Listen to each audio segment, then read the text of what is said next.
नहीं। Good afternoon everyone.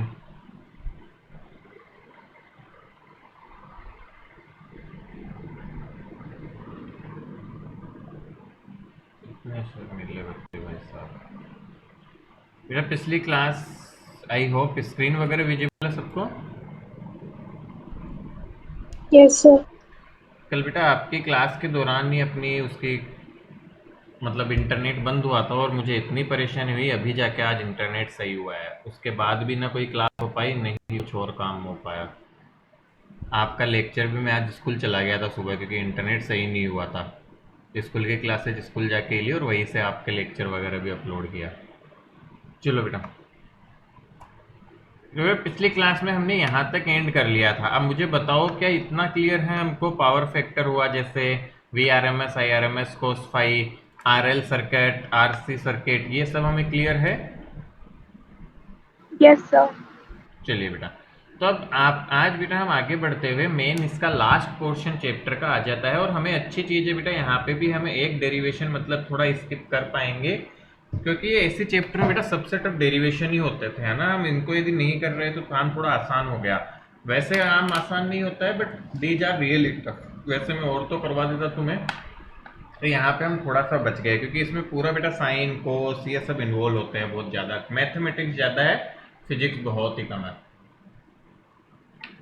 तो chapter ऐसे आसान है, डेरिवेशन थोड़े इन्वॉल्व होते हैं इसके, तो वहाँ हम बच गए अपना जो पेपर पैटर्न सेट हुआ उसके अकॉर्डिंग। अदरवाइज तो वो भी करने ही पड़ते हैं हमें। तो देखिए बेटा, शुरू करते हैं हम आर एल सी सर्किट, या आर सी एल, जो भी बोलना चाहें हम, R C, R L C, L C R बोलते हैं। एल सी आर ज़्यादा अच्छा लगा है ना। अपने सिलेबस में सीरीज सर्किट ही है केवल इनका। तो सीरीज सर्किट हमें पढ़ना है आर एल और सी का बेटा, ठीक है। तो एल सी आर सर्किट, तो आइए समझते हैं बेटा। पहले डायग्राम देखेंगे सभी बच्चे। बेटू यहाँ पे एल होगा एक capacitance, L C are,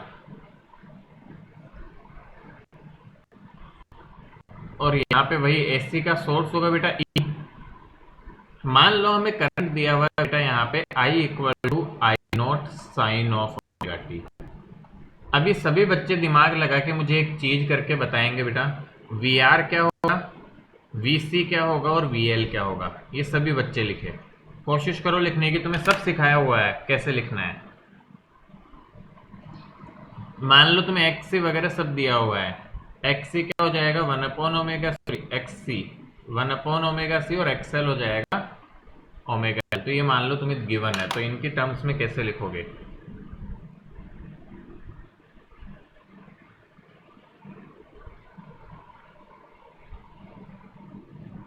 sir V R equals to I are.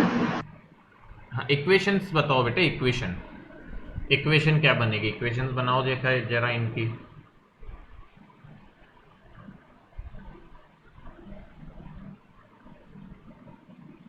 पूरा क्रक्स उसी का है बेटा, सारा खेल इक्वेशंस का ही तो है।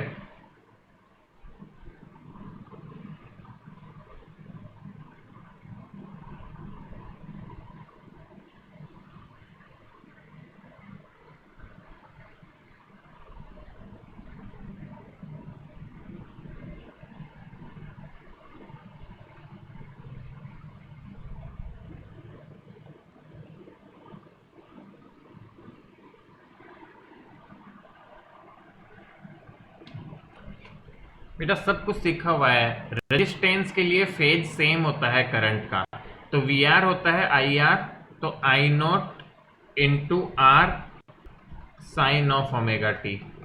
कैपेसिटर में करंट आगे होता है तो वोल्टेज पीछे होगा, तो I naught X C sine omega T minus pi by two. Inductor में बेटा, इंडक्टर में कैपेसिटर में करंट आगे होता है तो इंडक्टर में वोल्टेज आगे होगा, तो I naught X L sine omega T plus pi by two. बोलो समझ में आया क्या थोड़ा सा? हाँ या ना? अरे इतना समझ आई क्या बेटा? Yes, sir. इसका फेजर बनाना हो तो कैसे बनाओगे? चलो फेजर बना लो, देखिए फेजर बनाओ, इन तीनों को रिप्रेजेंट करो डायग्राम, यदि कर सकते हैं तो हम। इजी, कोई टफ नहीं है, करो कोशिश।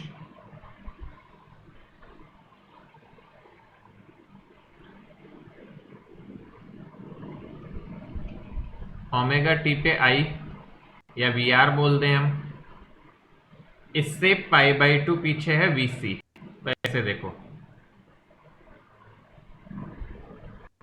और इससे पाई बाई टू आगे है वी एल। क्या समझ में आ रहा है क्या? Yes, sir. इस तरह से बेटा फेजर डायग्राम बनेगा, देख लो। V R V C V L, और वी आर की डायरेक्शन में आई है, वो तो तुम्हें पता ही है कि आई भी इधर ही होगी, तो उस पर तो कोई बात ही नहीं है।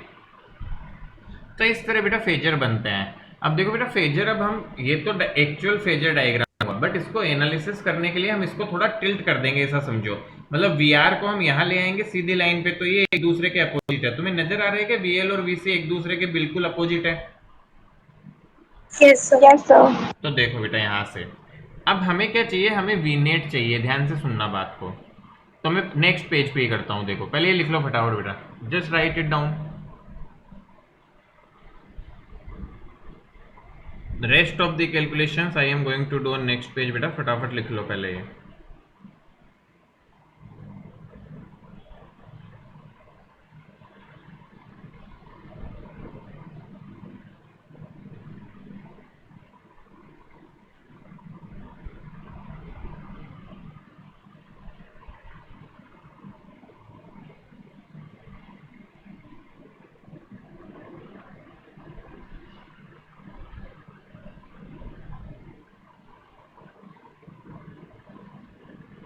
Done.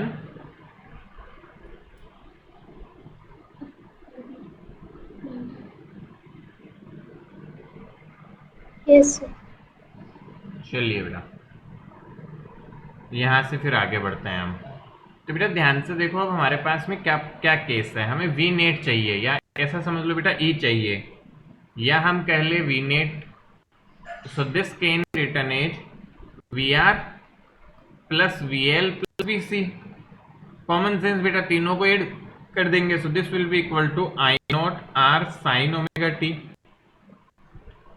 Plus I naught into V C, sorry V L, ये एल और वी सी गड़बड़ करवा देते हैं, sine omega T plus pi by two plus I naught times V x L X C sine omega T minus pi by to.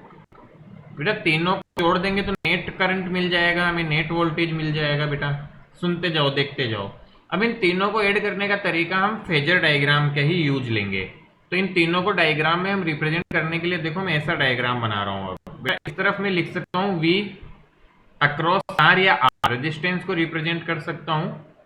इससे पाई by to आगे है V L या एक्सएल, एक्सएल या we L, और इससे पाई by to पीछे है x सी या वी सी हम बोल सकते हैं। बेटा क्यों? क्योंकि इनमें से आई कॉमन आ जाएगा, तो इसलिए हम एक्स सी एक्सएल या आर भी लिख सकते हैं।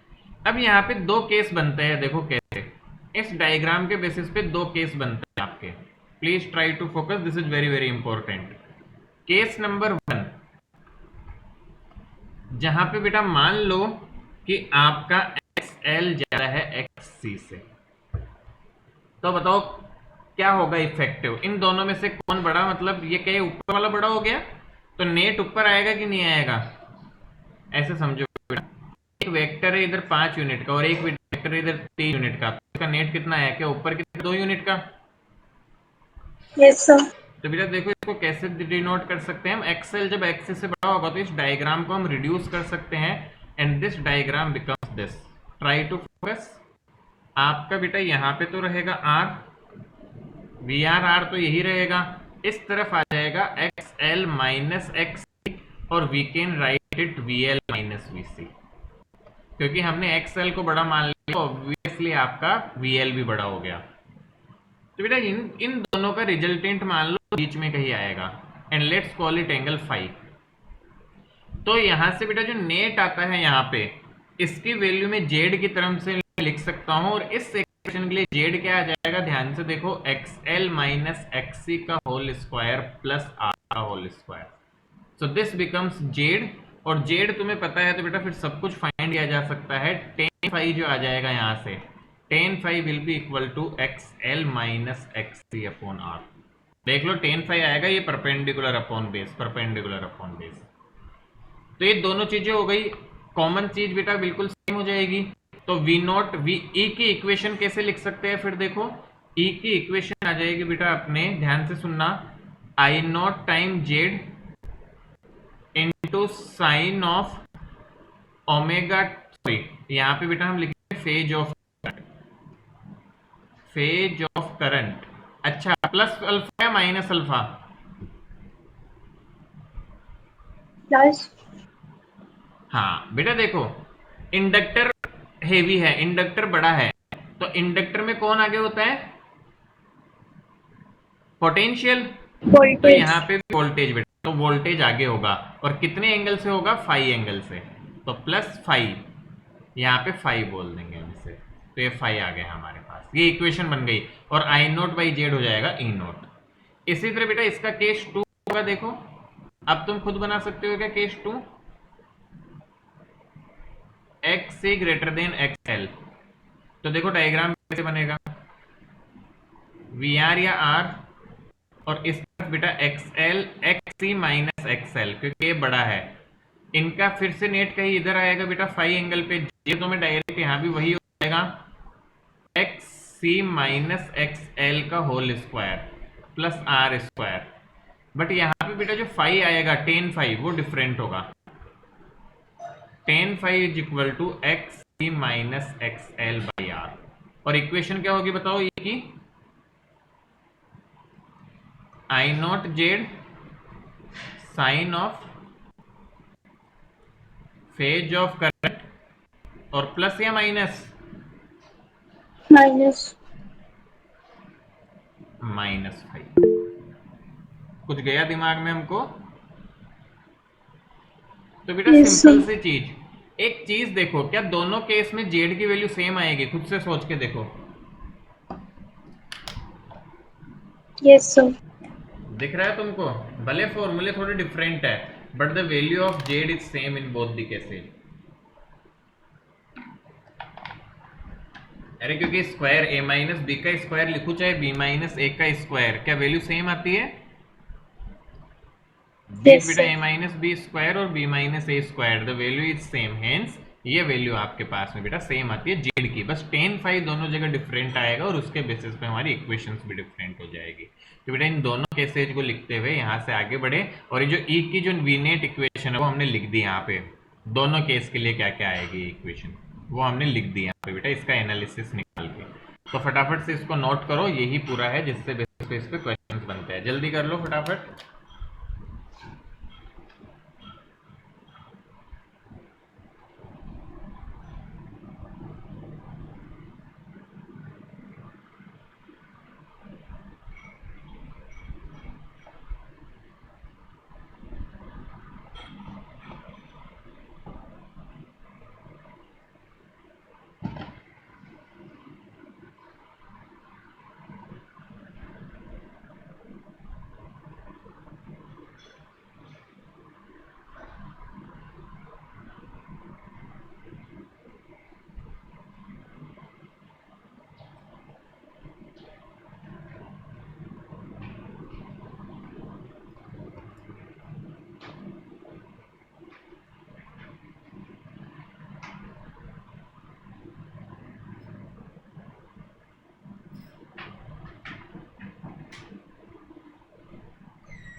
लिख लिया बेटा, जल्दी जल्दी लिखो।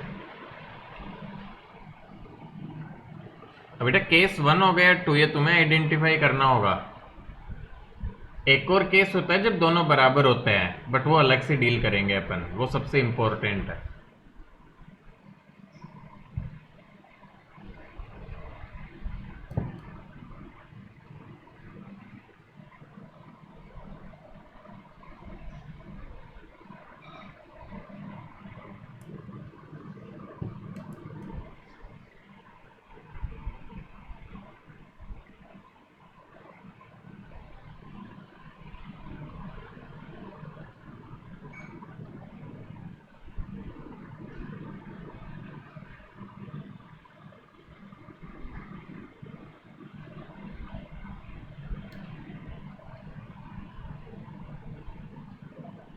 हो गया क्या? Yes, sir. चलो बेटू आगे बढ़ते हैं फिर।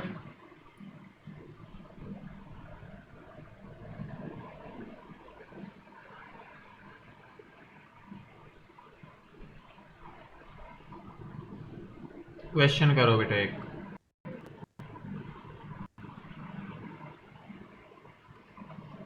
बेटा मैं क्वेश्चन में एक्स और एक्सेल डायरेक्ट दे रहा हूँ, बट एग्जाम में तुम्हें डायरेक्ट नहीं मिलता है, तो ओमेगा का फॉर्मूला यूज करके निकालना होता है, क्योंकि मुझे सिंस वो टेस्ट नहीं करना अपना नॉर्मल चीज, तो इसलिए मैं देता हूँ ऐसे। 20 साइन ओमेगा की ई की वैल्यू दी हुई है, एक्सेल बेटा दे दिया 12, एक्स दिया 8 और आर तुम्हें दे दिया 3, ओम में है सारे। The question is find A naught, A R M S, I naught, I M S, ठीक बेटा, एंड इक्वेशन ऑफ आई।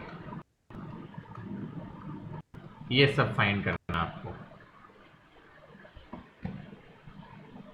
बहुत ही आसान है, बिल्कुल स्ट्रेट फॉरवर्ड। और एक और क्वेश्चन कर लो, average power, find average power consume. चलिए तो सारी पीएचडी हो जाएगी इस जितना हमने सीखा उस तरह के सर्किट पे इस क्वेश्चन से। उसके बाद फिर हम रेजोनेंस पढ़ेंगे बेटा।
बेटा डन कर लिया सबने? Yes, sir. चलिए तो फिर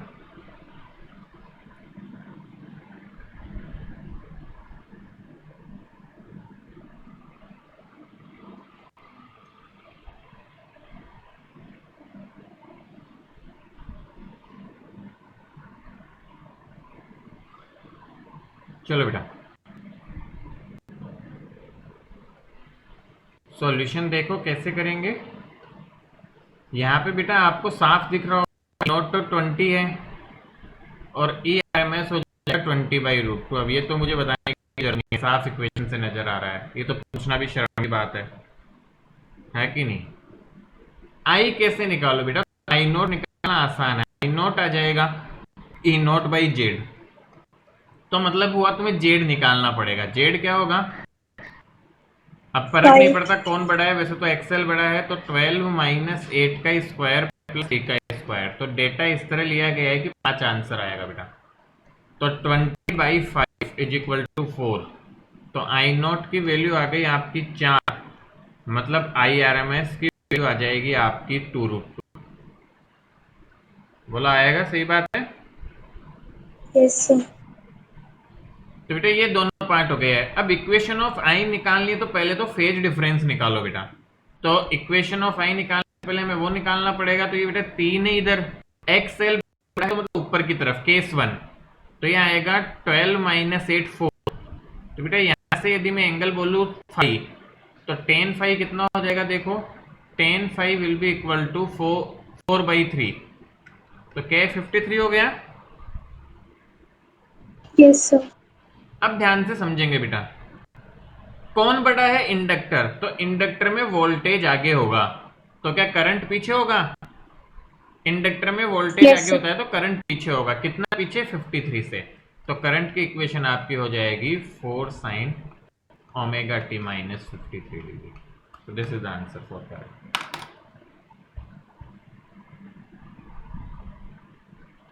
समझ आ रहा है, Yes, sir. कुछ तो आ ही रहा होगा बेटा।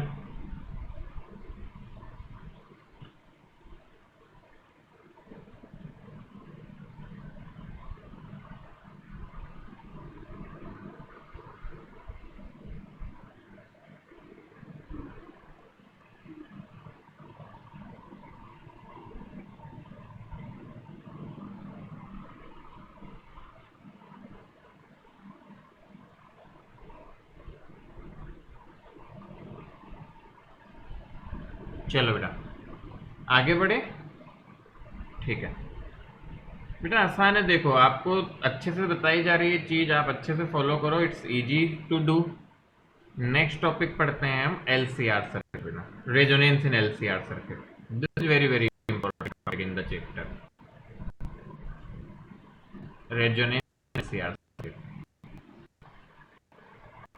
सर ये रेजोनेंस बहुत अजीब चीज है, फिजिक्स केमिस्ट्री में भी आता है, फिजिक्स में भी आता है। फिजिक्स में तो बेटा 3 जगह आता है एक्चुअल में, हमने 11th में वेव वगैरह जिन्होंने पढ़ी है उसमें भी वेव में भी आता है बेटा रेजोनेंस। चलो, सो this is a important topic बेटा, अच्छे से समझेंगे क्या क्या है, क्या मतलब है इसका।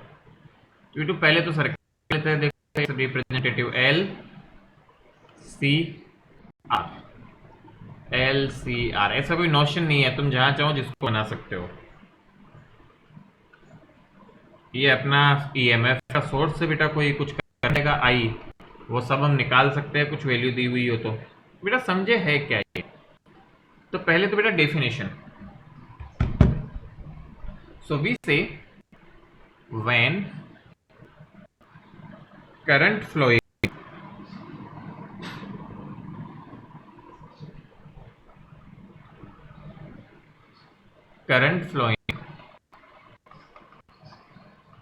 in series LCR circuit,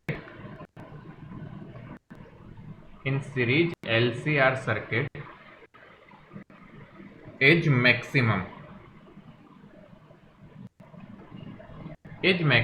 then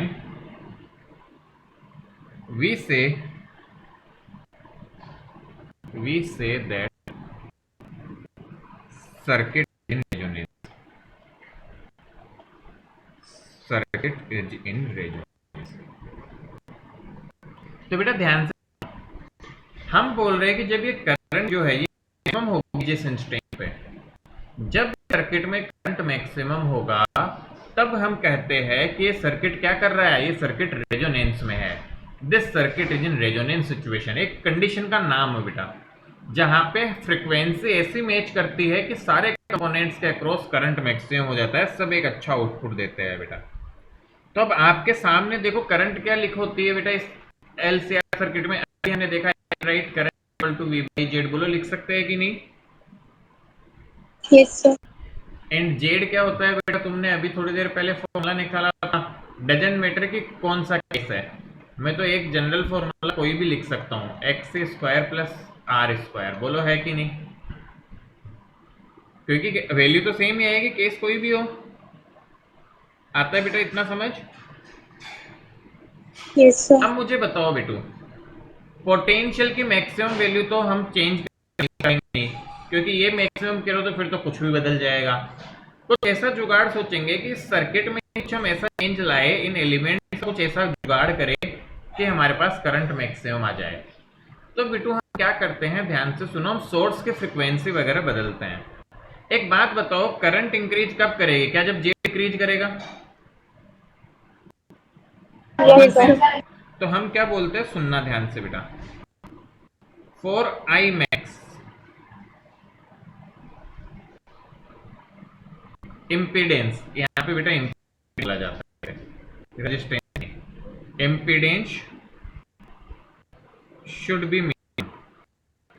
तो बेटा इम्पीडेंस मिनिमम होना चाहिए यदि हमें मैक्सिमम करंट चाहिए। तो इसका मतलब क्या हुआ, this implies R square plus X L minus X C का होल स्क्वायर की मिनिमम वैल्यू होनी चाहिए। बेटा देखो, इसका स्क्वायर और स्क्वायर, इसकी मिनिमम वैल्यू निकालना मुश्किल है, बट इसकी मिनिमम वैल्यू एक इंस्टेंट पे हो सकती है। बताओ, क्वांटिटी जीरो हो जाए, रेजिस्टेंस तो जीरो होगा नहीं, बट क्या दो Yes, का sir. सब्ट्रैक्शन जीरो हो सकता है? बिल्कुल हो सकता है। तो हम क्या कहते हैं बेटा, ध्यान से देखो, when XL equal to XC, this implies Z is equal to R, and at this instant Z is equal to R is the minimum value, is the minimum value of Z। इससे कम किसी भी condition में नहीं हो सकता। अब जितना भी सर्किट का R होगा वही X हो जाएगा, तो आपका XL इक्वल टू XC होना पड़ेगा यदि हमें ये मिनिमम चाहिए। तो क्या इतना समझ पा रहे हैं हम लोग? Yes, sir. Yes, sir. तो देखो, सो this is the condition for resonance. तो आपकी कंडीशन फॉर रेजोनेंस क्या है कि सर्किट रेजोनेंस में कब होता है? तो सर्किट रेजोनेंस में तब होगा जब आपका XL इक्वल टू XC होगा। अच्छा बेटा, यहां से देखो, XL क्या होता है, और बेटा XC होता है 1/ओमेगा C। तो यहां से एक नया फॉर्मूला बनता है जिसपे इस चैप्टर के मैक्सिमम क्वेश्चन आते हैं, omega equal to 1/√LC, a very important formula. तो बेटा हमें पता है, हम जो भी सर्किट लेते हैं हम उसकी फ्रीक्वेंसी ऐसे सेट कर देते हैं कि रेजोनेंस आए, यदि रेजोनेंस चाहिए तो। So what is this omega is known as resonance angular frequency या angular resonance frequency, resonance angular frequency. So this is बेटा रेजोनेंस एंगुलर फ्रीक्वेंसी। अच्छा, फ्रीक्वेंसी और एंगुलर फ्रीक्वेंसी में क्या रिश्ता होता है, बहुत पहले तुम्हें सिखाया गया था बेटा, since omega is equal to 2πf, मैंने पहले ही लेक्चर में बताया था। This is the frequency of source और ये एंगुलर फ्रीक्वेंसी होती है बेटा। So f can be written as omega 2π। तो बेटा फ्रीक्वेंसी जो आती है इस केस में वो आपकी आ जाएगी 1/2π√LC। ये पूरा पोर्शन बेटा इसी पे हो जाए, इसलिए थोड़ा सा हल्का हल्का छोटा लिख दिया एंड में। ये दोनों चीज याद रखनी है बेटा, this is the natural frequency, जो नॉर्मल फ्रीक्वेंसी हम बोलते हैं किसी भी सोर्स की। तो इन दोनों पे बेटा हमारे क्वेश्चंस बनते हैं खूब सारे भर भर के। एग्जामिनर्स बेटा रेजोनेंस या फ्रीक्वेंसी को ओमेगा नोट से भी दिखा सकते हैं, तो चाहे तो ओमेगा नोट या एफ नोट लिख सकते हैं हम, where naught represent the resonance, naught represent the resonance. मेरे ख्याल से बेटा कोई बहुत डिफिकल्ट बात नहीं है। सर्किट में करंट वगैरह हमें निकालना सीखा अभी थोड़ी देर पहले।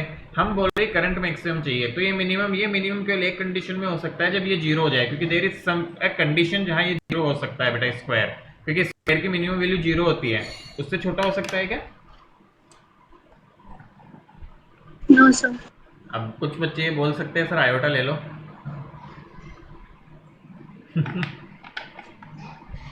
What is iota? Complex number थोड़ी है। What is iota square anyway? -1 ना? Yes, sir. तो आयोटा लेने का तो बेटा फायदा है नहीं हमें, क्योंकि आयोटा लेंगे तो कुछ भी नहीं बनने की बात हमारे यहाँ पे, तो आयोटा से कोई बेनिफिट नहीं होगा। तो आयोटा वगैरह ऐसी सब चीजें हम लेते नहीं हैं। तो बेटू ये ध्यान रखने की बात हो गई अपने को।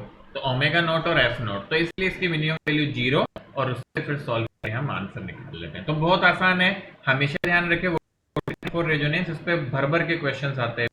इस चैप्टर से 2 से 3 बनेंगे तीन तीन के ज़्यादा ही समझो, 5 ऑब्जेक्टिव क्वेश्चन यदि बनाते हैं तो तुम 2 क्वेश्चन इतनी सी चीज़ से एक्सपेक्ट कर सकते हैं। हमें आपसे मैक्सिमम करंट पूछ सकता है तो मैक्सिमम करंट हो जाएगा V बाई आर। आपसे रेजोनेंस फ्रिक्वेंसी पूछ सकता है, तो इस तरह से हमें आंसर आने चाहिए बेटा। तो फटाफट इसको नोट डाउन करो जल्दी से।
डन बेटा, लिख लिया क्या?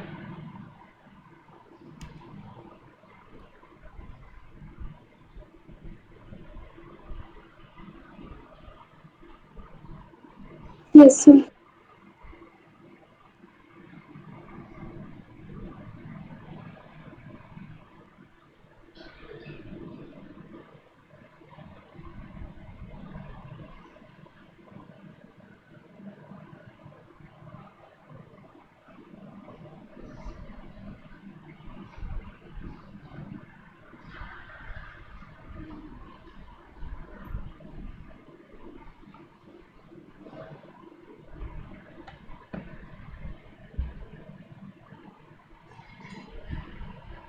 चलो बेटा आगे बढ़ते हैं। अब देखो बेटा, एक ग्राफ बनाया जाता है। वो ग्राफ बनाते हैं हम आई से का।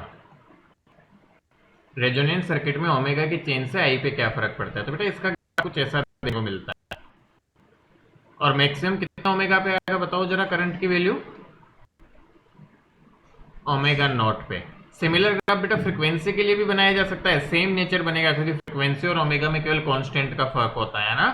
सो सिमिलर ग्राफ ओमेगा के लिए भी बनेगा। अच्छा, कोई ये ऑब्जर्वेशन बेटा बताएगा क्या? ये आई मैक्सिमम होगी यहाँ पे, कि ऐसा क्यों हो रहा है कि ओमेगा डिक्रीज करने पे भी आई डिक्रीज होता है और ओमेगा इंक्रीज करने पे भी आई इंक्रीज होता है इस लिमिट के बाद। थिंक अबाउट इट, सोच के देखो बेटा, ऐसा क्यों हो रहा है कि इस लिमिट के पहले आई इज इक्वल टू, तुम्हें पता है आई हो जाएगा वी अपॉन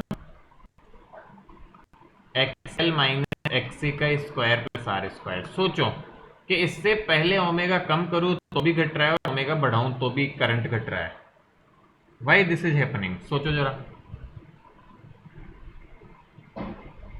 आंसर तुम्हारे सामने लिखा हुआ है, बट थोड़ा सा दिमाग लगाओ जरा, कुछ लगा सकते हो तो।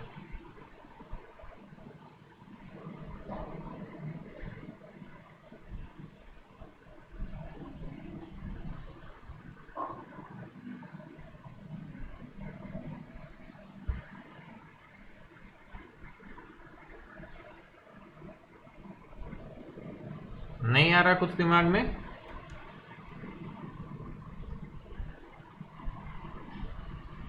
चलो हम बताते हैं बेटा। देखो बेटा, एक बात कंफर्म है, एक बात बताना मुझे, यदि कोई भी ओमेगा जनरल कंसिडर करूं यहाँ पे कोई वैल्यू, क्या वो ओमेगा नॉट से छोटा होगा?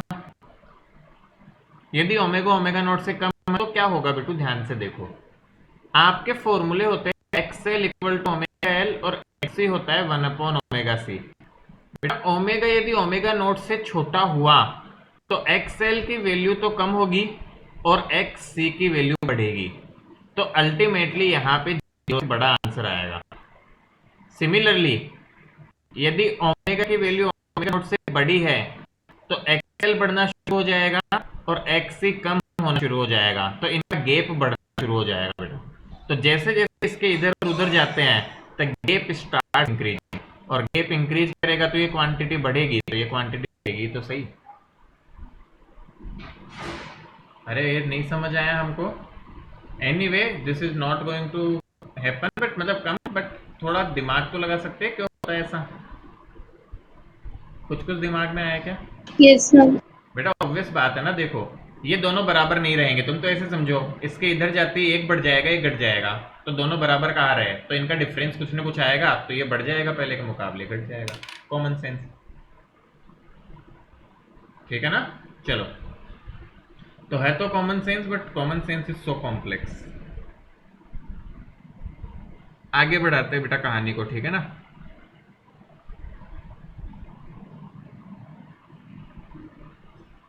लिखो इसे फटाफट, मैं नेक्स्ट स्लाइड पे लिखूंगा बेटा, बाकी नेक्स्ट टॉपिक, क्योंकि वो एक स्लाइड पे पूरा आ जाएगा। फिर बढ़ू मैं आगे? Yes, sir. चलिए बेटा, अब देखिए आप बेटा, हम एक ग्राफ बना रहे हैं, अपना ग्राफ, वही ग्राफ बना रहे हो, कोई नई चीज नहीं है। आई वर्सेज ओमेगा, आपको पता चली चुका ग्राफ ऐसा बनता है, this is at omega naught I maximum बेटू। और आपकी क्या तुम समझते हो बेटा कि इसके दोनों तरफ कुछ ना कुछ ओमेगा वैल्यू होगी, लेट से ओमेगा 1 और दिस साइड इट इज 2, जहां पे करंट की वैल्यू आपके मैक्सिमम वैल्यू की आधी हो जाए बेटा।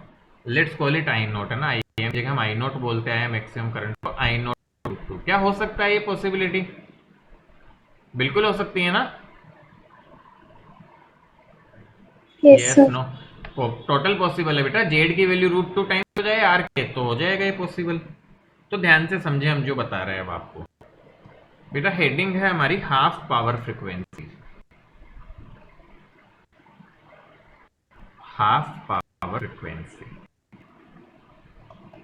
नाम से ही समझ आ गया होगा। तो बेटू आपको सबको पता है कि पी एवरेज क्या होती है जो आरएलसी सर्किट में, तो बेटा हम लिखते हैं I R M S V R M S, बोलो लिखते हैं हाँ कि नहीं? Yes, sir. क्या इसको मैं ऐसे भी लिख सकता हूं? देखो बेटा वी आर एम एस को लिख सकते हैं I R M S into Z, so this can also be written as I R M S का square into Z into cos phi. बेटा कोस फाइव तुम्हें पता है हम बहुत बार डिस्कस कर चुके हैं, इस ऐसा क्यों लिख पाए? आई आर एम एस होता है V R M S by Z, और हम बेटा लिख सकते हैं कोस फाइव होता है आर बाई जेड। ये मैं आपको ऑलरेडी पहले एक्सप्लेन कर चुका पावर फैक्टर में, जब मल्टीपल का हम लिखते हैं बेटा किसी का भी, ये देखो cos फाइव को लिखा जा सकता है R by Z, cos alpha, यहाँ अल्फा मैंने बोला था बेटा, इसको अल्फा या फेज डिफरेंस को आर बाई जेड लिख सकते हैं, तो दिस इज फेज डिफरेंस बेटू। सो इसको जब आर बाई जेड लिखूंगा ये बन जाएगा आई एम एस का स्क्वायर मल्टीप्लाई बाई आर। तो फॉर इस टाइप के सर्किट के लिए हम ऐसा फॉर्मूला भी बनाया जा सकता है। अब मैं आपसे एक छोटी सी बात पूछूं बेटा, ये तो एवरेज पावर है, मैं तुमसे पूछूं what maximum power in the circuit, सोच के आंसर करो। Maximum power in circuit, circuit में मैक्सिमम पावर कितनी होगी एलसीआर में? पी मैक्सिमम, सोचो जरा फटाफट से, तुम सब आंसर कर सकते हो, तुम्हारे सामने लिखा आंसर। बेटा एवरेज में IRMS आ रहा है, तो मैक्सिमम में मैं मैक्सिमम करंट ले लूंगा।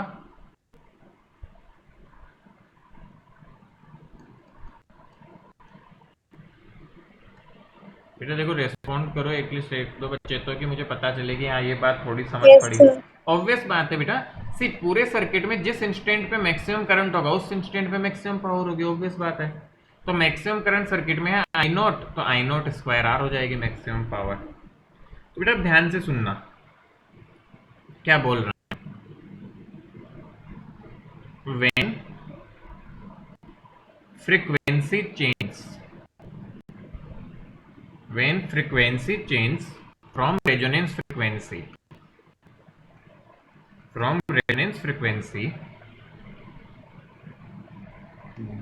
then power in circuit decrease। बेटा इस एरो डाउन का मतलब है डिक्रीज है ना। And when power reduced to half, then current in circuit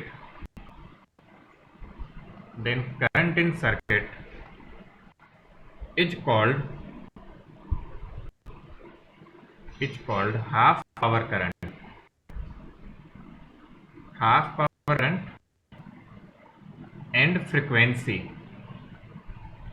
and frequencies are called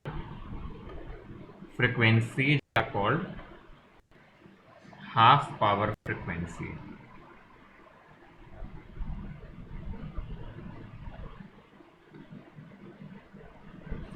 तो बेटा हम क्या बोल रहे हैं, ध्यान से सुनो। हम बोल रहे हैं कि जैसे जैसे हम फ्रीक्वेंसी को चेंज करते हैं, चाहे पास आओ या दूर जाओ, करंट डिक्रीज करता है और पावर भी डिक्रीज करेगी क्योंकि करंट डिक्रीज करता है।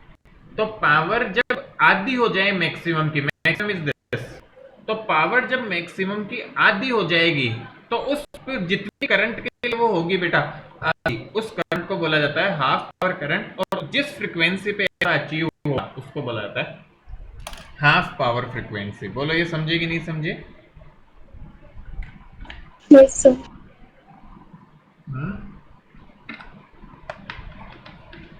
Yes, sir. तो मुझे बताओ हाफ पावर क्या लिखूं मैं, क्या मैं ऐसा लिख सकता हूं? ध्यान से सुनना अच्छे से बेटा। क्या हाफ पावर को लिखा जा सकता है P half is equal to P naught by 2? सोच लो। Yes, sir. अच्छा बेटा इसको मैं P हाफ को ऐसे भी लिख सकता हूं, ध्यान से देखना।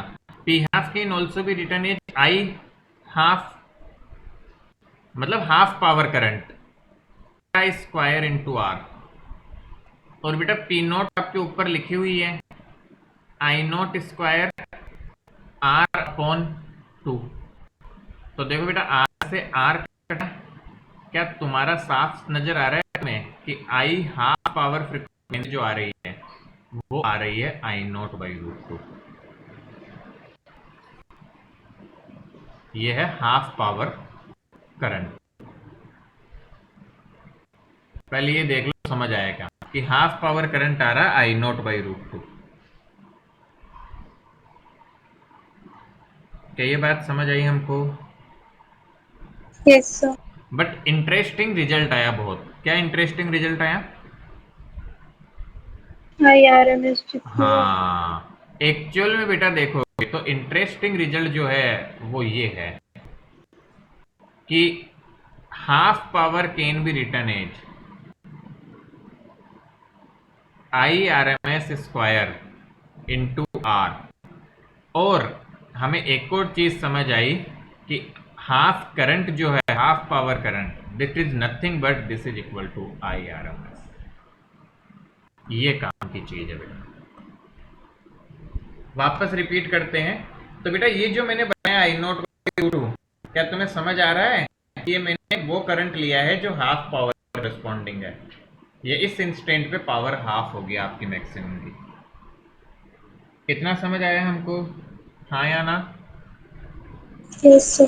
वापस रिपीट करते हैं बेटा, देखो ये तो मैंने ऐसे ही डेरिवेशन थोड़ा सा तुम्हें किया था कि पावर को मैं लिख सकता हूँ आई स्क्वायर आर की टर्म में बेटा। तो जिस इंस्टेंट का जो करंट वो इंस्टेंटेनियस चाहिए, तो और एवरेज हमेशा यही आती है। मैक्सिमम पावर मैक्सिमम करंट रख दो, हाफ पावर चाहिए तो half current half power current रख दो। तो इससे हाफ पावर करंट जो आया वो इंटरेस्टिंग आपका आरएमएस के बराबर ही आ गया, और इसलिए मैंने यहाँ पे दिखाया था बेटा। तो ये जो ओमेगा 1 और ओमेगा 2 है इनको बेटा हाफ पावर फ्रिक्वेंसीज बोला जाता है, जो मैं अगले स्लाइड पे आपको लिखूंगा। तो इसको कंप्लीट करो फटाफट से, right this down quickly.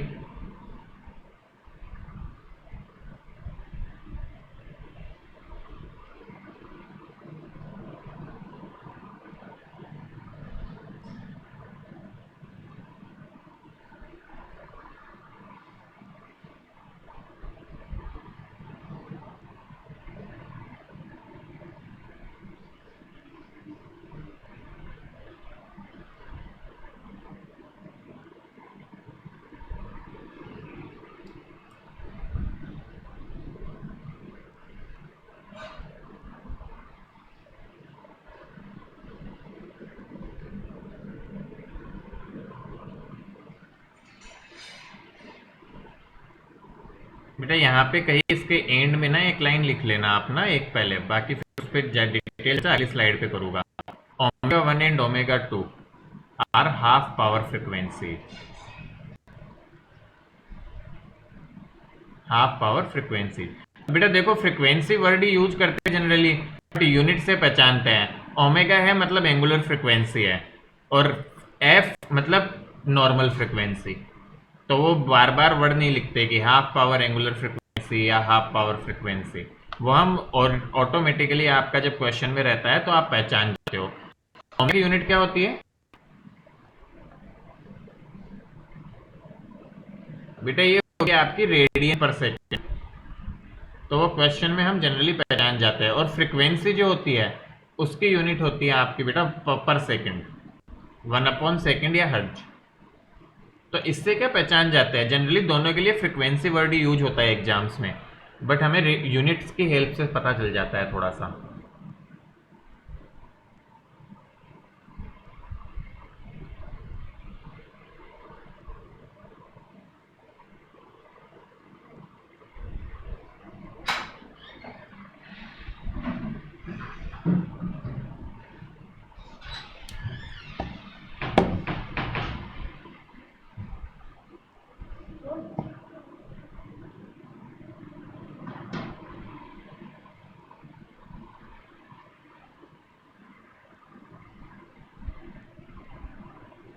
Done बेटा।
बेटा डन।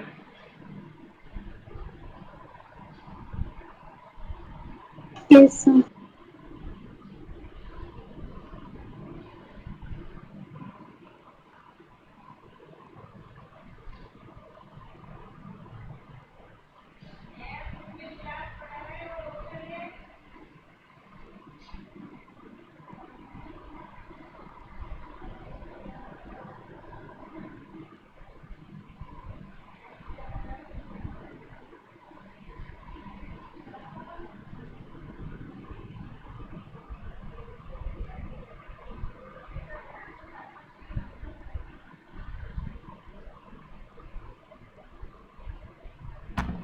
चलिए बेटा आगे बढ़ते हैं फिर। तो बेटा ध्यान रखेंगे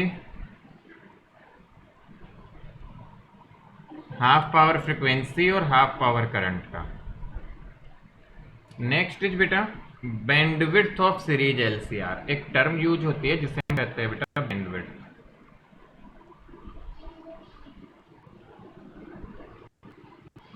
bandwidth of series LCR.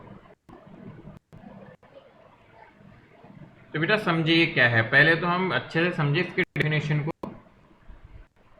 The range of frequency, the range of frequencies omega 1 to omega 2 at which, तो बेटा ओमेगा 1 से लेके ओमेगा 2 तक की frequency eight which power in circuit, eight which power in circuit more than the half, more than half of maximum power, more than half of maximum power is called bandwidth. तो बेटा क्या बोला जाता है कि जो हमने ग्राफ देखा था थोड़ी देर पहले, उसमें मैक्सिमम के दोनों तरफ जो हाफ पावर फ्रीक्वेंसी थी ओमेगा 1 ओमेगा 2, उनके बीच में देखो बेटा इनके बीच की फ्रीक्वेंसी पे पावर जो आएगी वो मैक्सिमम से ज्यादा आएगी, मतलब हाफ से ज्यादा आएगी, हाफ ऑफ मैक्सिमम पावर से ज्यादा होगी। तो इसी रेंज को ओमेगा 2 तक की रेंज को आपकी बैंडविड्थ बोला जाता है। तो बेटा इसका मैथमेटिकली लिखा जाता है डेल्टा ओमेगा। तो bandwidth is defined as delta omega, this can be written as omega 2 minus omega 1। और यदि बेटा फ्रीक्वेंसी नॉर्मल बोला जाए तो delta F can be written as 2 pi f2 minus f1। So this is the formula for bandwidth. ध्यान रखेंगे हम इसको बेटा, बहुत बेसिक सी बात है, बिल्कुल भी टेंशन या चिंता करने की बात नहीं है। तो delta omega equal to omega 2 minus omega 1, delta F equal to 2 pi f2 minus f1। तो ये तो जनरल फॉर्मूला हो गया बेटा इनसे निकालने का। बट अब क्या होता है कि हम मैथमेटिकली बेटा डेरिवेशन से ये प्रूव कर सकते हैं कि डेल्टा ओमेगा जो है उसकी वैल्यू आती है बेटा r बाई एल। बट ये डेरिवेशन जैसा मैंने बताया हमें करने की नीड नहीं है अभी। अब तो ध्यान क्या रखेंगे, हमें ये फॉर्मूला याद रखना है बेटा। बैंडविड्थ के लिए डेल्टा ओमेगा जो आता है वो आप r बाई एल के बराबर आता है। This is important thing which we will have to remember कि बैंडविड्थ बेटा आएगी आपका r upon L. That's very very important. तो ओमेगा 1 और ओमेगा 2 बैंडविड्थ वैल्यू हमारी कितनी आती है बेटा, ये याद रखना है। इस पे क्वेश्चन बनता है सीधा सीधा r अपॉन एल। देन अब मुझे तुम एक बात बताओ, तुम्हें समझ आ रहा है तो बेटा तुम सोच रहे होंगे सर ये बैंडविड्थ कहाँ काम आती है। तो मैं एक तुम्हें एग्जांपल देता हूं बेटा। कई बच्चों ने पुराने जमाने में किसी ने रेडियो यूज किया जिसमें से गोल गोल टर्न घुमा के फ्रीक्वेंसी सेट करते थे, जैसे 95 FM तड़का, जिसमें बेटा आजकल मोबाइल आ गए बट उनमें भी जैसे आप फ्रीक्वेंसी सेट कर सकते हो 94.3 माई FM जैसे समझो। तो ये तो बेटा FM आ गया। उससे पहले AM होता था तो बेटा वहां पे और दिक्कतें आती थी। तो पुराने जमाने किसी ने यूज किया हो तो उसने फील किया होगा, या अभी भी तुम फील कर सकते हो इस चीज को जो मैं बता रहा हूं, बट इतना फील नहीं होता आजकल क्योंकि टेक्नोलॉजी थोड़ी एडवांस हो चुकी है और इनकी फ्रीक्वेंसी रेंज बहुत बड़ी है। मेरा 94.3 मान लो मुझे चैनल लगाना है, बट मेरा ट्यून इन मान लो जो मैं मोबाइल की फ्रीक्वेंसी है मेरे रेडियो की, उसको मैं जब 94.1 भी लाता हूं तो भी थोड़ा बहुत 94.3 की आवाज आने लग जाती है, बट विद ऑफ नॉइज। क्या समझ आ रहा है? तुम ट्राई करके देखना, लगभग 94.3 या 94.2 पे भी तुम्हें आवाज आएगी। सिमिलरली हो सकता है 94.5 पे भी आए, 94.4 पे भी आए थोड़ी बहुत आवाज, बट जितनी इस फ्रीक्वेंसी से मैच करता है तब बेटा सबसे अच्छा साउंड सुनाएगा आपको रेडियो का। साउंड क्वालिटी बेस्ट होगी बिल्कुल। ये करके देख लेना चाहिए। और तुम देखोगे बेटा यहाँ पे भी साउंड तो आने लगेगा 94.3 माई एफएम का, हो सकता है यहाँ पे आने लगे, उसकी क्वालिटी उतनी अच्छी नहीं होगी, बीच में नॉइज आएगा। आ रहा है क्या समझ में हमको? Yes, sir. तो बेटा ध्यान से समझो ये क्या था। बेटू ये जो रेंज है ना, ये आपकी हाफ पावर रेंज पे डिपेंड करता है। एक्चुअल में हमारे सिग्नल्स जो होते हैं बेटा, वो लगभग लगभग हाफ पावर की रेंज के बाद में थोड़ा हमारा कैच होने लगता है वो। तो जितनी ज्यादा ये रेंज होगी ना, उतना ज्यादा हमारा वेरिएशन होगा इसमें। वेरिएशन मतलब तुम्हारी हाफ पावर फ्रिक्वेंसी जितनी ज्यादा होगी, उतना ज्यादा पहले तुम्हें आवाजें आने लगेगी, और आवाजों का मिक्स भी हो सकता है। तो एक्चुअल में बेटा ध्यान से सुनना, हम एक टर्म डिफाइन करते हैं। तो तुम सोच रहे थे कि क्या काम आता है, तो अब थोड़ा सा पता चला होगा। We define a term. वो टर्म क्या है मैं नेक्स्ट पेज पे डिफाइन करूंगा बेटा, आप लिख लो इसको, फटाफट लिख लो, ताकि एक पेज पे हमारा वो टॉपिक फिर एंड हो जाएगा इससे रिलेटेड वाला। तो जल्दी लिखो जरा।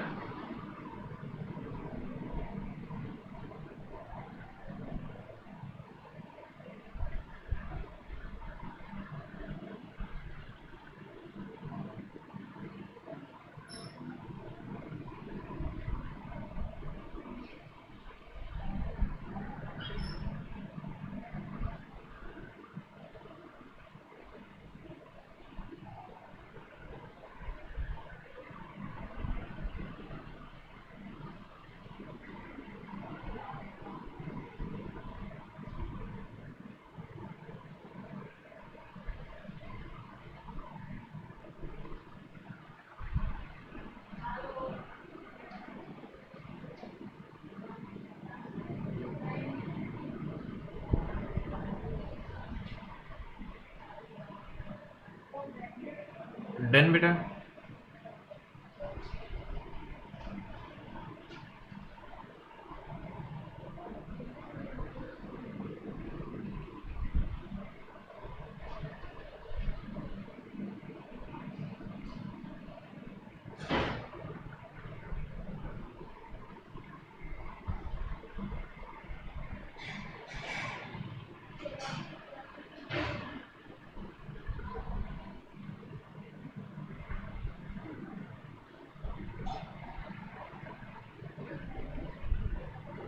बेटा लिख लिया हमने? Yes, sir. चलो बेटा, Yes. तब देखो बेटा एक टर्म डिफाइन करते हैं, जो मैंने फिनोमिनन समझाया तुम्हें उसी को बताने के लिए। Quality factor. बेटा जो फॉर्मूले ना, इस चैप्टर से आएंगे आपके ऑब्जेक्टिव। सारे क्वेश्चन इस चैप्टर में खूब फॉर्मूले हमने देख लिए अभी तक, उन फॉर्मूलों के बेसिस पे क्वेश्चन आएंगे। IRMS, VRMS, phase difference, power, maximum power, average power, half power, ठीक है, बैंडविड्थ, इस तरह के क्वेश्चन। ओमेगा, रेजोनेंस फ्रीक्वेंसी, सीधे सीधे 1 मार्क्स के ऑब्जेक्टिव इसी पे बनेंगे आप इस चैप्टर से। तो याद रखना बेटा, बहुत इंपॉर्टेंट होता है। We denote quality factor by symbol Q. बेटा मैथमेटिकल डेफिनेशन है, ध्यान दो। अब डेफिनेशन तो बना ही लेंगे हम, बट मैं फॉर्मूला लेता हूं पहले, तो तो बनी जाएगी। Quality factor is equal to बेटा वोल्टेज अक्रॉस L और C upon voltage across R। तो बेटा ये quality factor is defined as the ratio of voltage across inductor और capacitor divide by voltage across R in case of resonance बेटा, है ना। तो ये बात है क्वालिटी फैक्टर डिफाइन करने की। तो मेरे ख्याल से डेफिनेशन हम बना सकते हैं, कोई बड़ी बात नहीं है। इसका फिजिकल इंप्लीकेशन क्या है वो समझना बड़ी बात है। तो वो क्या है अभी समझाऊंगा बेटा मैं आपको, ध्यान से सुनो। तो बेटा वोल्टेज अक्रॉस L और R को हम क्या लिख सकते हैं, C। अब इसको कैसे भी प्रूव कर सकते हैं हम, मैं L सेलेक्ट कर रहा हूं, तो बेटा L के अक्रॉस वोल्टेज को लिख सकता हूं I इंटू XL, और वोल्टेज अक्रॉस R लिखा जा सकता है बेटा I इंटू R। तो I से I कट गया, फॉर्मूला है बेटा आपका XL अपॉन R, देखो रिटर्न है ओमेगा L अपॉन R। बोलो क्लियर। तो बेटा क्वालिटी फैक्टर जो है omega can be 1 upon root into L by R। तो आप खुद से देख सकते हैं फॉर्मूला कम भी 1 by R multiply by root L by C. So this is the formula for quality factor. तो क्वालिटी फैक्टर निकालने का फॉर्मूला यदि हम ध्यान रखेंगे तो क्या ध्यान रखें, चाहे बेटा ये याद रख लो एक्सएल अपॉन आर, तो सभी ध्यान रखने हैं वैसे तो मैं कहूंगा। तो आपको क्वालिटी फैक्टर के लिए जितने फॉर्मूले, पहले एक तरीके से डिफाइन करेंगे फिर सबको क्लब करेंगे। अब कई बच्चे सोच रहे होंगे सर यदि सी ले लेते तो क्या होता, चाहे ले लो बेटा कोई फर्क नहीं पड़ता। यहाँ पे लिखा I into X C upon R आर, बोलो नहीं, ये इसी को कर रहा हूं देखो, आई से आई करके बेटा एक्स को लिख सकते हैं 1 upon omega C into R. अब बेटा 1 अपॉन ओमेगा की वैल्यू, ओमेगा की वैल्यू रखो तो वह आएगा 1 अपॉन रूट एल सी, तो ऊपर चला जाता root L C upon C. Solve करके देख लो यही आया 1 upon R root L by C. बोलो आ रहा है कि नहीं आ रहा? अरे हाँ ना, कुछ तो बोलो। Yes sir. सेम चीज आई ना, यहां से कैसे भी करो। और एक और तरीका होता है बेटा डिफाइन, देखो Q is equal to angular resonance frequency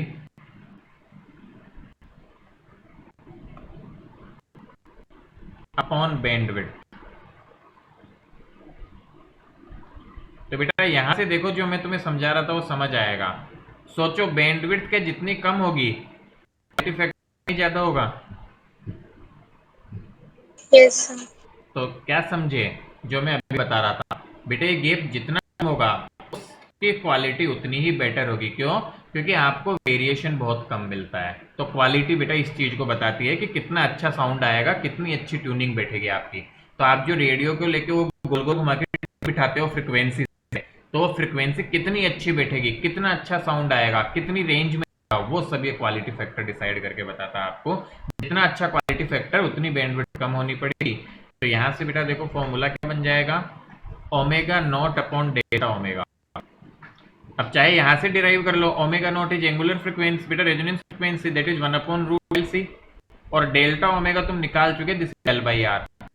तो फिर से देख लो आंसर क्या है, 1 by R root L by. बोलो समझे क्या?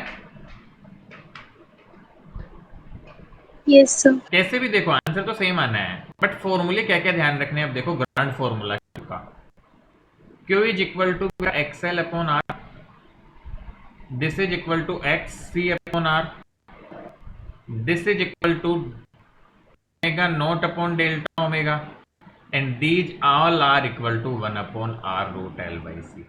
बेटा जरूरी नहीं हमें एल और सी डायरेक्ट दे, आप इसे कोई भी चीज देके क्यों पूछा जा सकता है, और देख सकते हो तुम कितना वाइड फॉर्मूला है, एकदम मतलब बहुत सारे फैक्टर्स को लिंक करता है। याद रह जाएगा, याद रखना ही रह जाएगा क्या? हाँ कि नहीं? Yes sir. तो ये हमें देखना है, that is the thing which we need to remember. और एक नोट डाल के लिखेंगे हम यहाँ पे, एज बैंडविड्थ डिक्रीज, जैसे जैसे बैंडविड्थ घटता है क्वालिटी फैक्टर और क्वालिटी इंक्रीज। कॉमन सेंस बेटा याद रखने की बात है। ऑब्जेक्टिव बना सकते हैं, बैंडविड्थ कम करने से क्वालिटी फैक्टर पे क्या होगा, क्वालिटी फैक्टर बढ़ाने से बैंडविड्थ पे क्या होगा। These all types of objective questions can be framed on the basis of this.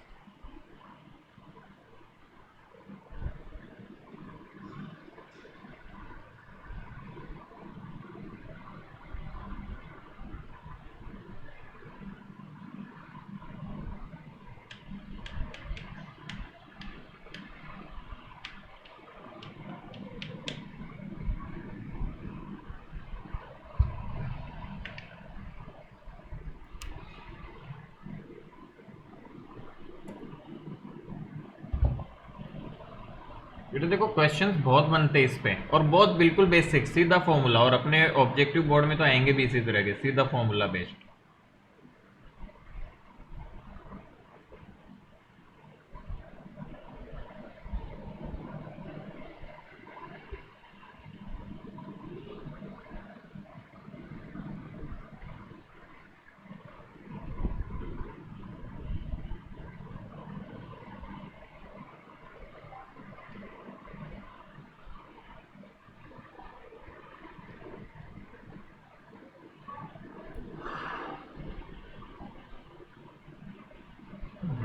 पे था बेटा मैं?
Is that done?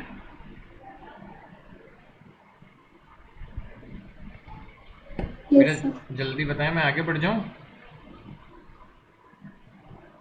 Sir, wait.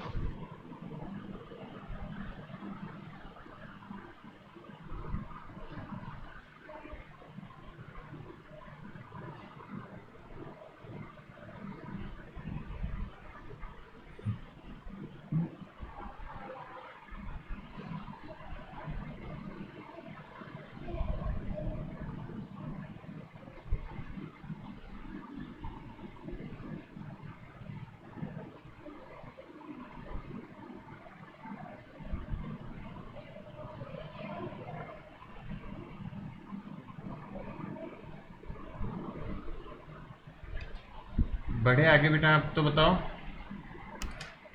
Yes, sir. चलिए,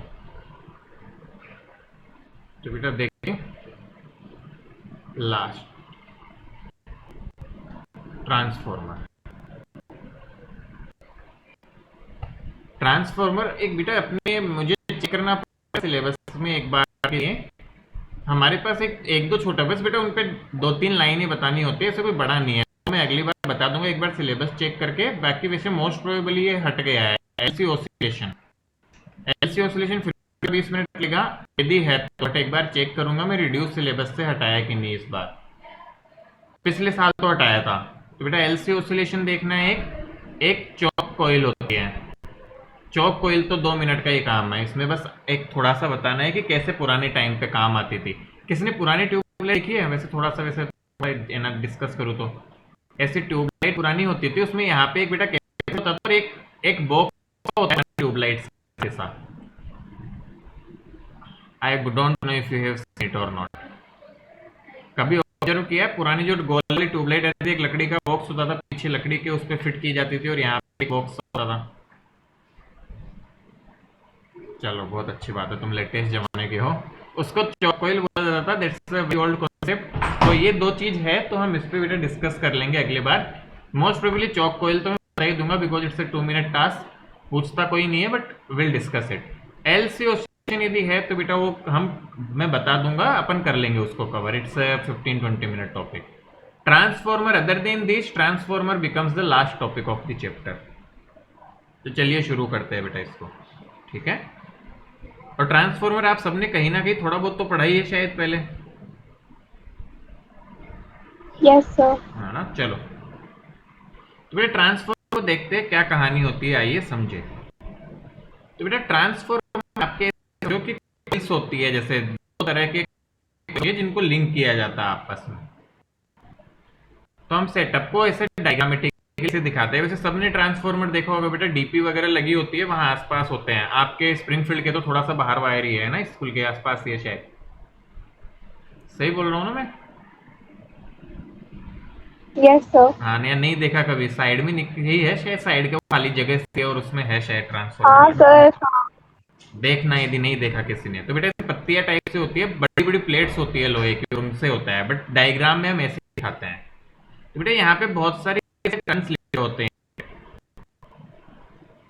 और इसी तरह इस तरफ लिखते हैं, ठीक है बेटा। इस तरफ आपका आउटपुट मान रहे हैं हम, और इस तरफ आपका हम इनपुट मान रहे हैं, एक सोर्स इनपुट जाएगा इस तरफ, और इस तरफ हम कुछ आउटपुट लेंगे।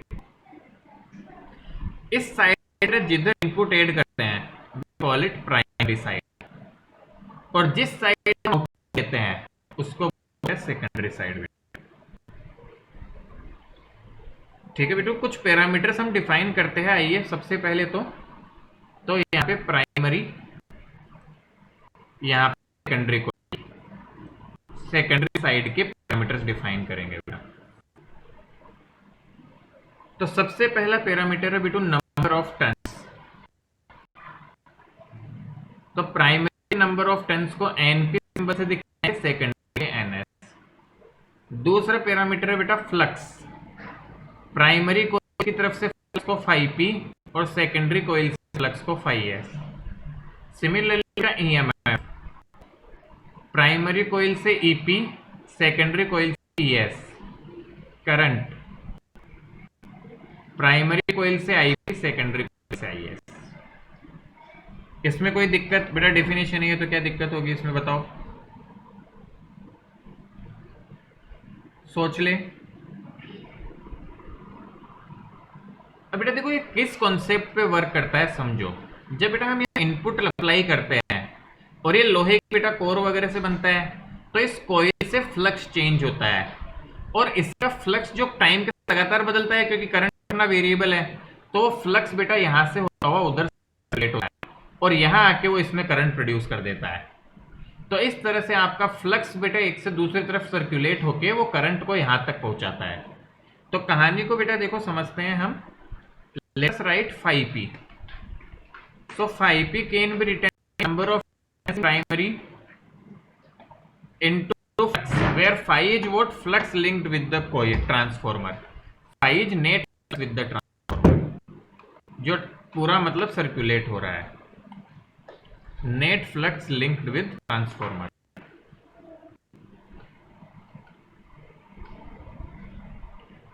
तो बेटा ट्रांसफॉर्मर में इधर उधर दोनों साइड से 5 फ्लक्स लिंक होता है पूरे ट्रांसफॉर्मर से, हम बोलते हैं, और वो कांस्टेंट मेंटेन रखने की कोशिश करते हैं।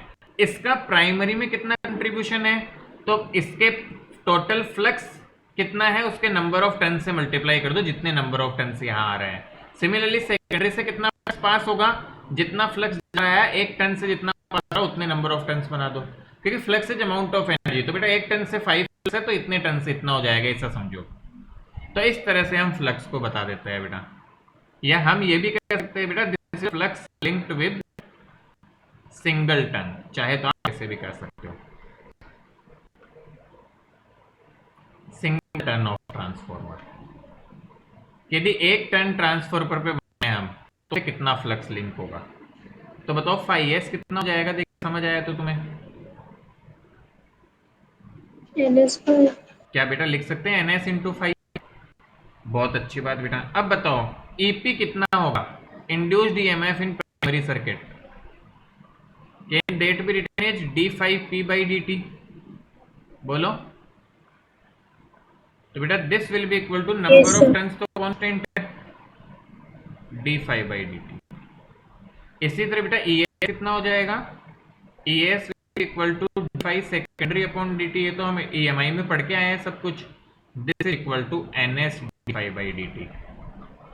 बेटा कुछ नहीं करना, दोनों इक्वेशन को डिवाइड कर दो 1/2। देखो क्या इक्वेशन बन गई बेटा, EP upon ES is equal to NP upon NS। This is the very very important equation for solving transformer numericals। थोड़ा समझे हम? Yes, sir. बिल्कुल बेसिक चीज है बेटा, there is nothing difficult in this, बहुत आसान चीज है, बस समझ में आना चाहिए आपको। अब बेटा यहाँ पे ट्रांसफॉर्मर के टू टाइप होते हैं, तो पहले तुम इसको लिख लो, फिर मैं आगे चलता हूँ।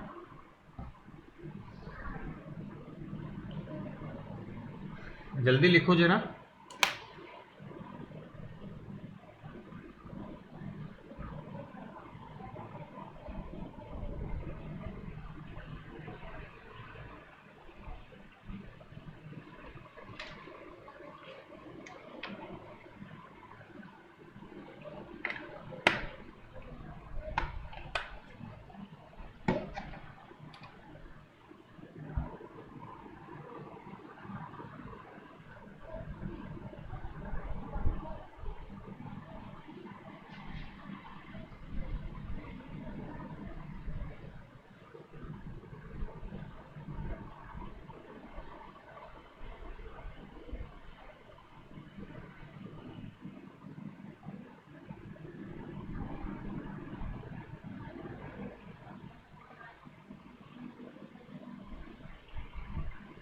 डन बेटा, जल्दी बताओ।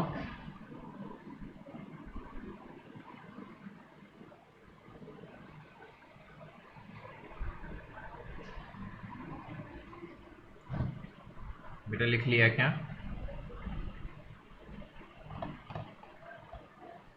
Yes, sir. Yes, sir. चलो, अब बेटा देखो एक टर्म डिफाइन करते हैं हम, ट्रांसफॉर्मर रेशियो। ट्रांसफॉर्मर रेशियो, ठीक है। दिस इज नथिंग बट, इसको बेटा हम बोलते हैं कि number of turns in primary और number of turns in secondary. This is known as transformer ratio, ठीक है बेटा। चाहे तो हम कोई भी सिंपल दे सकते हैं, ईटा बोल सकते हो बेटा, कोई स्टैंडर्ड सिंबल जरूरी नहीं है, तो एनपी बाई एनएस तुम तो ऐसे ध्यान रखा करो। अब ट्रांसफॉर्मर के टाइप्स बेटा, टू टाइप्स ऑफ ट्रांसफॉर्मर होते हैं हमारे नेचर में देखने को मिलते हैं। Two types of transformer use होते हैं। पहला होता है स्टेप। तो स्टेप अप क्या करता है बेटा, हम कहते हैं output voltage is more input voltage, तो मतलब वोल्टेज को बढ़ा देता है ये। तो ऐसा कब पॉसिबल है, देखो बेटा आउटपुट वोल्टेज ज्यादा है, ईएस ज्यादा है, सेकेंडरी को हम आउटपुट बोल रहे हैं, वो तभी पॉसिबल होगा जब एनएस ज्यादा होंगे। दिस इंप्लाइज मैथमेटिकली बेटा हम क्या बोलते हैं, ES greater than E, and this is possible when NS greater than NP. तो बेटा एनएस एनपी से बड़ा है, तो क्या मैं कह सकता हूं ट्रांसफॉर्मर रेशियो 1 से छोटा होगा। समझ आ रहा है क्या? Yes, sir. इसी तरह बेटा देखो दूसरा स्टेप डाउन, तो हम क्या कहते हैं बेटा, व्हेन आउटपुट वोल्टेज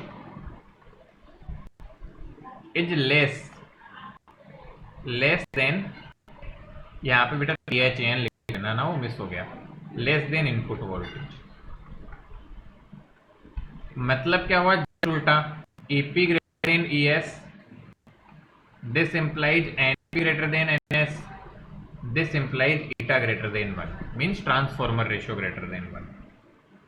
बेसिक है बेटा खूब। Yes, sir.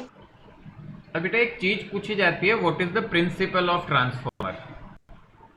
तो मैं ये बेटा शॉर्ट में लिखूंगा आपके लिए, प्रिंसिपल इज एक्चुअली बेटा इलेक्ट्रोमैग्नेटिक इंडक्शन। इलेक्ट्रोमैग्नेटिक इंडक्शन का प्रिंसिपल होता है। तो अब इलेक्ट्रोमैग्नेटिक इंडक्शन तुम सबको पता है, उसकी डेफिनेशन दे सकते हो तुम यहाँ। So I am leaving it up to you. Truly speaking बेटा म्यूचुअल इंडक्शन होता है इसका प्रिंसिपल, कि एक कॉइल में ईएमएफ चेंज होता है तो दूसरी में भी ईएमएफ इंड्यूस हो जाता है। तो you can write electromagnetic induction और mutual induction is the principle of this transformer. और ये तुम्हें ऑलरेडी सिखाया जा चुका बेटा, तो मैं बार बार रिपीट नहीं करूंगा इनकी डेफिनेशन, आप अपने अकॉर्डिंग इसको बना के लिख सकते हो बेटा। जो म्यूचुअल इंडक्शन होता है फिनोमिनन बताओ, इलेक्ट्रोमैग्नेटिक इंडक्शन बताओ, that's the principle of it. What is the work of transformer, ये करता क्या है, यूज्ड टू कंट्रोल वोल्टेज।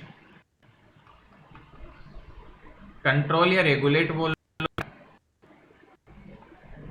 कैसे बेटा, यदि किसी जगह पे हमें कम वोल्टेज पहुंचाना है तो हम उसको कम ज्यादा कर सकते हैं, जरूरत के अकॉर्डिंग वोल्टेज को देखो, आउटपुट साइड कम या ज्यादा वोल्टेज लाया जा सकता है, तो कंट्रोल करने में काम आता है बेटा ये वोल्टेज को।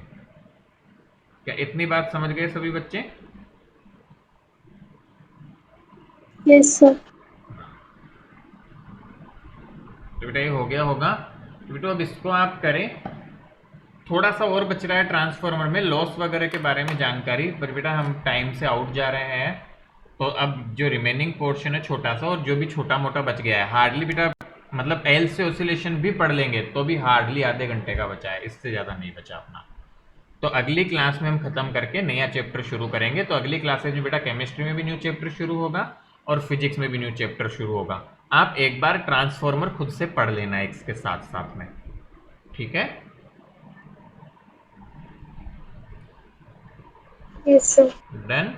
बेटा चैप्टर के नोट्स वगैरह रिवाइज करो, इसके क्वेश्चंस कर लो, बहुत आसान चैप्टर है, फ्री फोकट के नंबर दिलाएगा तुम्हें, कुछ भी नहीं है इसमें। आप देखो, हमने इवन मैंने आपको बेटा जो जेई में बच्चों को पढ़ाता हूँ वही आपको भी पढ़ा दिया इस चैप्टर में, तो मैंने सब कुछ, बस थोड़ा सा उनको इक्वेशन वाले क्वेश्चन एक दो और करवा देते हैं आपको, वो मैंने क्वेश्चन को एक दो कम लिए है बस, क्योंकि उनके इक्वेशन बेस्ड क्वेश्चन बनते हैं थोड़े से, तो वो बेटा बस कम लिए हैं मैंने, और मैथ्स घुसा दी जाती है उनके, बस दैट्स द ओनली डिफरेंस, दो चार सवालों का डिफरेंस है, बाकी थ्योरी वाइज मैंने इसमें पूरा आगे तक का ही करवा दिया है। तो कोशिश करके हम इसको करें और उसके बाद बेटा फिर हम आगे चलेंगे इस पर। All right, Yes, sir. चलो। अरे उसने साक्षी ने ज्वाइन क्यों नहीं किया इशिका, पता है क्या? सर कल भी वो 2-3 बजे तक जाग रही थी तो सो रही होगी। हाँ मैं पॉसिबल इस वजह से नहीं किया हो। चलो कोई बात नहीं, कॉल भी नहीं उठाया तो उसने, मैंने कॉल भी किया था। चलिए तो बेटा थोड़ी देर बाद फिर हम मैथ्स की क्लास के लिए ज्वाइन करेंगे, ठीक है? Thank you sir. ओके बेटा, थैंक यू।